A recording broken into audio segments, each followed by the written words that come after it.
I was going to say, so all the agents on my team eventually they want to be luxury agents. It's just the way it goes. Like, hey, George, I don't want to sell these $400,000 and $500,000 houses anymore. I only want to do this. What? And this is selfish for me because I'm running out of advice to give them on that. Like, what advice would you give that agent that it's like, I really only wanted in Arizona, that is luxury is like anything over, probably anything over $1 million, but like 1.2, like that's how, our median's 475, somewhere in that range. So what advice should I give those agents? I mean, for me, it's like, I'm an example of someone who still does literally every price point. I had a client who purchased the townhouse from me when I first got into the business in 2016. It's a 2-family townhouse. Now they want to rent out the lower level for $3,000 a month rent.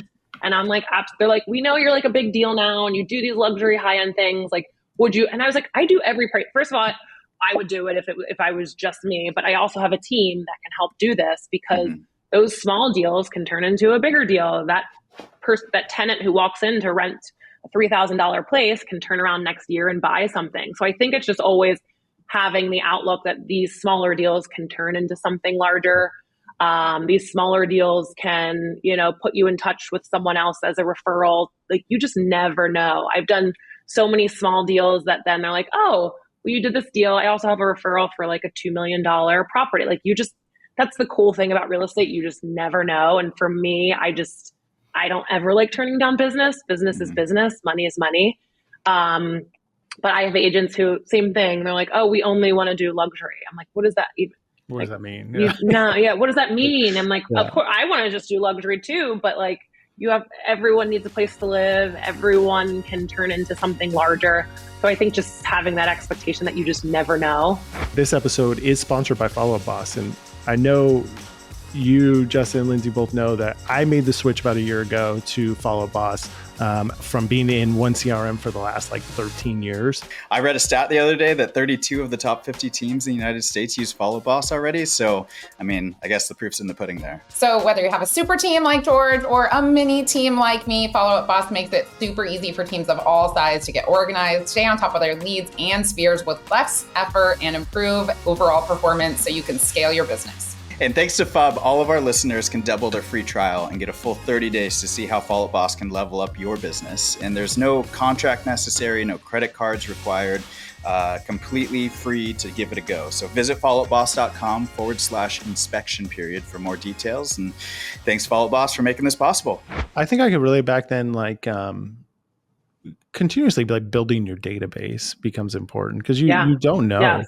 I have an agent, she single-handedly, she has that same mindset. Like, she would show up to anything, help anybody out, willing to partner with people if it's a little bit out of her area.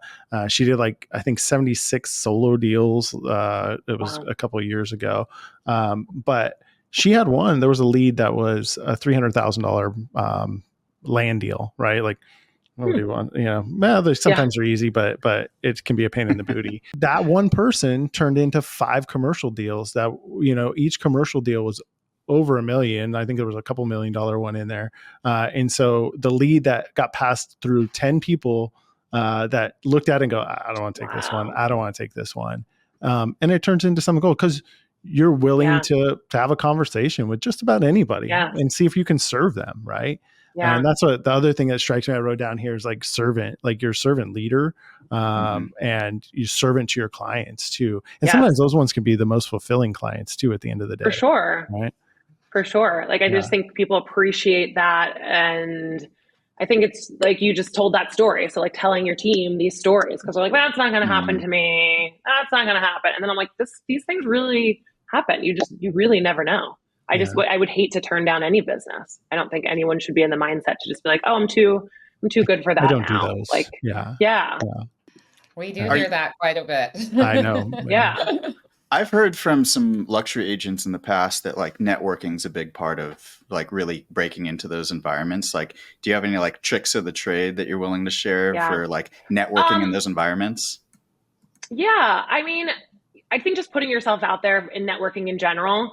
but being strategic about where you're going and what you're doing. So I will say, when I first started with Ryan 8 years ago, I was like, oh my gosh, what do I do now? So I just went to like every single thing I could possibly, like brokers, open houses, networking groups for construction people. Like, I just think that's one time that I actually felt burnt out.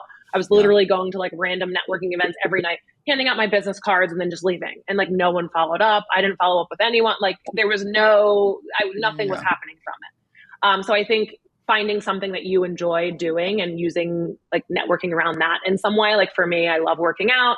I love volunteering. I love traveling. So like finding something in common with someone and making that, like being more strategic about networking and being consistent with it. Because if you're just going to all these different groups or meeting people, you're not really like forming a relationship. No one really knows who you are. No one really knows what you're doing. You have to be consistent with the follow-up. You have to be consistent with seeing the people. And then also like investing in yourself, like, you know, paying to go to be in a networking group, or paying to join a club where people, you know, who purchase luxury properties would be hanging out. I think you have to think of what's my return on investment if I'm putting myself in these situations. Like Ryan always says, when you're flying somewhere, pay extra to fly first class and make it a thing to meet 3 people in that first class area and keep in contact with them, because that's like, that can always turn into business. And as a reminder, Inspection Period listeners get a full 30-day trial of Bub. No contract, no credit card required. Just go to followupboss.com/inspection period for more details.